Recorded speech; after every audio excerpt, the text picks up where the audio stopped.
चांदा शिक्षण प्रसारक मंडळ चंद्रपूरतर्फे मी डॉक्टर अशोक श्रीहरी जीवतोडे पार्थसर समाचार, video news आणि portal समाचार याला 1 वर्ष झाल्याबद्दल शुभेच्छा देतो. धन्यवाद.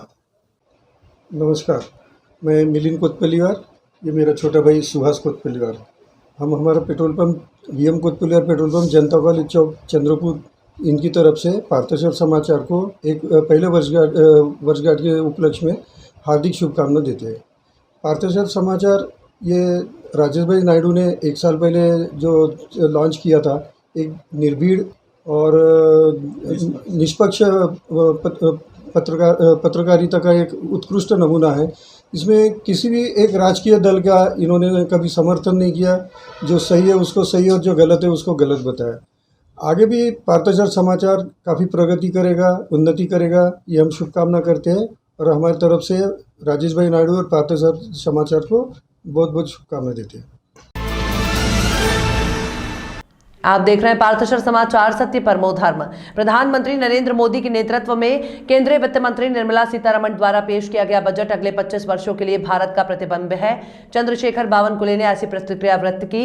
इस समय चंद्रशेखर बावनकुले ने कहा कि आज तक किसी ने भी 9.2% आर्थिक विकास दर को व्यक्त नहीं किया है. ये बड़े हर्ष का विषय है. इतना तो तय है कि यह बजट देश की मजबूती के लिए अहम होगा. साथ ही उन्होंने प्रसन्नता व्यक्त की कि निर्मला सीतारमण ने देश के विकास में सभी महत्वपूर्ण मुद्दों पर विशेष ध्यान दिया है. आत्मनिर्भरता और मेक इन इंडिया से देश 60 लाख रोजगार के अवसर पैदा करेगा. चंद्रशेखर बावनकुले ने विश्वास व्यक्त किया कि 25,000 किलोमीटर राष्ट्रीय राजमार्गों और 400 वंदे भारत ट्रेनों के साथ ऊर्जा और विपणन क्षेत्र को बढ़ावा मिलेगा, जिससे देश को तेजी से आगे बढ़ने में मदद मिलेगी. उन्होंने देश में 5G सेवाओं की शुरुआत और गांवों में ब्रांडेड सेवाएं प्रदान करने के लिए बुनियादी ढांचे के विकास पर जोर देने पर प्रसन्नता व्यक्त की. चंद्रशेखर बावनकुले ने कहा कि केंद्र सरकार देश में तिलहन का उत्पादन बढ़ाने के लिए किसानों को प्रोत्साहित करेगी और फसलों की निगरानी के लिए ड्रोन का इस्तेमाल कृषि क्रांति है. साथ ही इस बहुआयामी बजट के लिए चंद्रशेखर बावनकुले ने केंद्रीय वित्त मंत्री निर्मला सीतारमण को धन्यवाद दिया.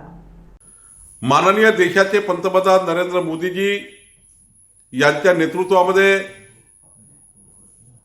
अर्थमंत्री निर्मला सीतारामनजी यांनी उत्कृष्ट बजेट या देशाला दिलं.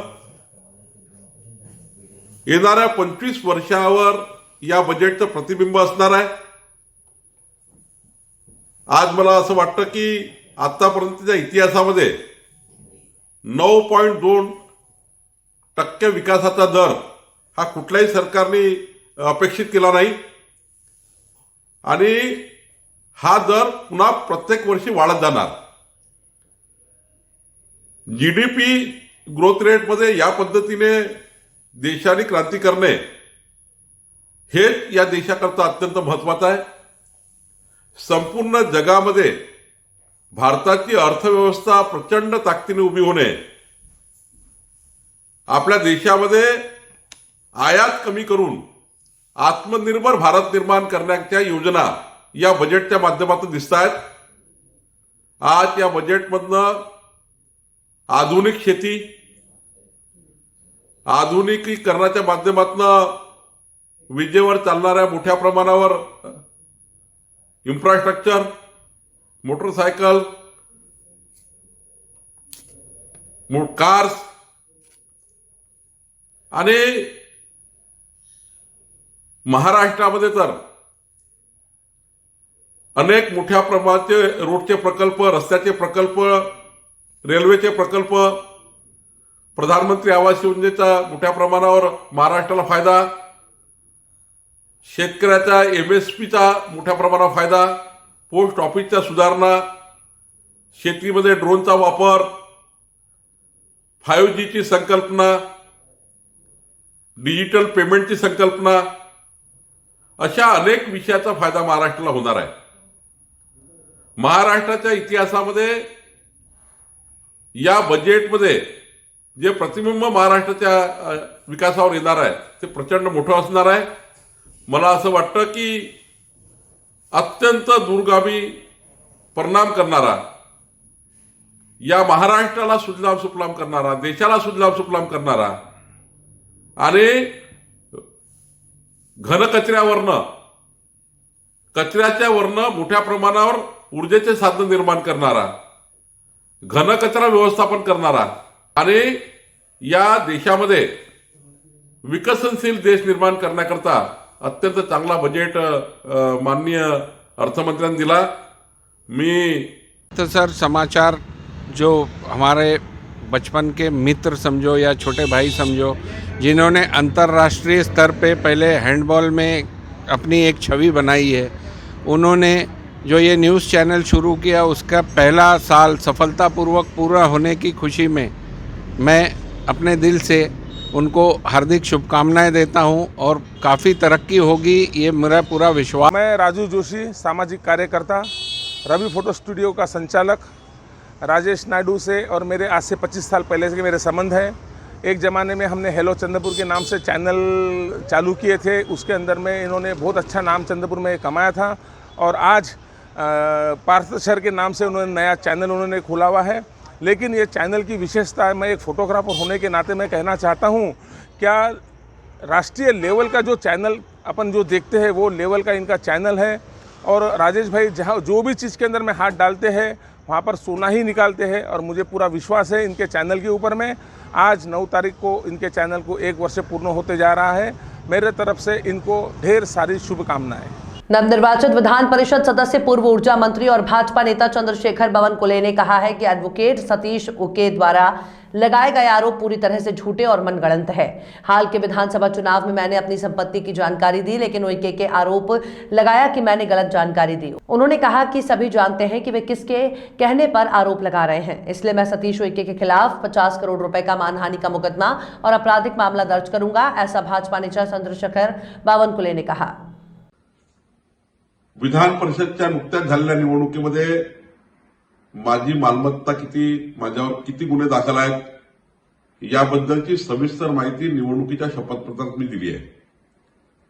पण काल पुन्हा अॅडव्होकेट सतीश उके यांनी कपोल कल्पित हजारो कोटीची संपत्ती माझ्याकडे आहे आणि कुणातरी माझ्या नातेवाईकांना पकडून त्या ठिकाणी काही आरोप केले आहेत। मी ठरवलं आहे की सतीश उकेवर 50 कोटीचा मानहानी दावा करायचा, आजच मी नोटीस देणार आहे आणि सतीश उकेवर फौजदारी केस करायची। कारण मागच्या अनेक दिवसापासून सतीश उके हे कुणाच्या सांगण्यावर नाही करता हे पूर्ण महाराष्ट्राला माहित आहे। पण आता आम्ही कायदेशीर लढाई लढू आणि सतीश उकेला त्या ठिकाणी त्याची जागा दाखवल्याशिवाय राहणार नाही। 9 फरवरी को पार्थशास्त्र समाचार न्यूज़ समाचार का वर्षगांठ है। उसके उपलक्ष्य में मैं कुक्कू साहनी पंजाबी समाज सेवा समिति की ओर से व नागपुर में सनातन धर्म योग सभा की ओर से इनका बहुत बहुत अभिनंदन करता हूँ और माता महाकाली से प्रार्थना करता हूँ कि दिन दुनी तरक्की करे और जिस प्रकार से आगे बढ़ रहा है ये चैनल और जिस प्रकार से लोगों की सेवा कर रहा है ये चैनल, उस प्रकार से इससे भी ज़्यादा सेवा करे और ऐसे ही दिन दुनी तरक्की करे, ये मेरी शुभकामनाएं है। दशक डिजिटल समाचार यांना चंद्रपूर बहुपूर्ण विदर्भामध्ये 1 वर्ष पूर्ण होत आहे। निर्भीड पत्रकारितेकरिता हा समाचार पत्र प्रसिद्ध आहे आणि हा समाचार पत्राला मी आपल्यातर्फे व आपल्या परिवारातर्फे शुभेच्छा देतो। जय हिंद, जय महाराष्ट्र। अन्य पिछड़ा बहुजन कल्याण विभाग के मंत्री विजय वडेट्टीवार, राष्ट्रीय ओबीसी फेडरेशन और ओबीसी विजय एंटी जनमोर्चा के पदाधिकारियों ने राज्यपाल का आभार व्यक्त किया है। महाविकास आघाड़ी सरकार द्वारा ओबीसी को 50% के भीतर राजनीतिक आरक्षण देने का विधेयक विधानमंडल के शीतकालीन सत्र के दौरान दोनों सदनों में सर्वसम्मति से पारित किया गया। दिनांक 1 फरवरी 2022 को राज्यपाल ने इस विधेयक पर हस्ताक्षर कर उसे मंजूरी दे दी। इस तरह अब यह बिल कानून में बदल गया है। नतीजतन महाराष्ट्र में ओबीसी अब कानूनी रूप से 50% के भीतर राजनीतिक आरक्षण के हकदार हैं। इसमें महाराष्ट्र के ओबीसी और महाविकास आघाड़ी सरकार को बड़ी राहत मिली है। इसके बारे में विजय वडेट्टीवार, मंत्री अन्य पिछड़ा बहुजन कल्याण विभाग डॉक्टर बबनराव तायवड़े, अध्यक्ष national federation of OBC Sushil ताई मोराले, ओबीसी बीजेएनटी जन मोर्चा लक्ष्मण हेक, सदस्य राज्य पिछड़ा वर्ग आयोग पुरुषोत्तम पाटिल, अध्यक्ष national federation of OBC advocates Dhananjay Ombase, अध्यक्ष भटके विमुक्त हक परिषद साधना ताई राठौड़ आदि ने राज्यपाल का आभार व्यक्त किया। पार्थसर समाचार को 9 तारीख को जो 1 साल हो रहा है और पूरे विदर्भ में ये चैनल चल रहा है, ऐसी तरक्की करे और आगे बढ़े और इसी तरह से नो कंट्रोवर्सी, यानी ये समाचार कोई भी पक्ष का ना हो, किसी के फेवर में ना हो, सिर्फ हो तो अपने भारत देश का लोकतंत्र चलाने वाला और सही न्यूज़ दिखाने वाला, हमेशा की तरह नो कंट्रोवर्सी में चलने वाला समाचार हो, यही शुभकामनाएं देती हूँ। मी इंजिनियर दिलीप झाडे पार्थशर समाचारला शुभेच्छा देतो। 9 फेब्रुवारी 2021 रोजी मागच्या वर्षी पार्थसर समाचारचे उद्घाटन झाले आणि मागच्या वर्षीपासून पार्थसर समाचार जनमानसामध्ये अतिशय लोकप्रिय झाली आणि पार्थसर समाचारच्या ज्या न्यूज आहे मी रेग्युलर बघत असतो आणि त्या बघितल्यानंतर मला असं वाटते की ह्या न्यूज खरोखरच एक सत्य परिस्थितीवर आधारित आपल्या जनमानसामध्ये त्या दाखवत असतात आणि अशा एका चांगल्या न्यूज चॅनलला मी एक अभिनंदन देतो की त्यांनी भविष्यात सुद्धा एक चांगलं सुंदर कार्य या माध्यमातून करावे अशा शुभेच्छा देतो। धन्यवाद। नमस्कार, मैं अजय सरकार, नगर सेवक, महानगर पालिका चंद्रपुर। पार्थसर समाचार को 1 वर्ष पूर्ण होने पर मैं शुभेच्छा देता हूँ।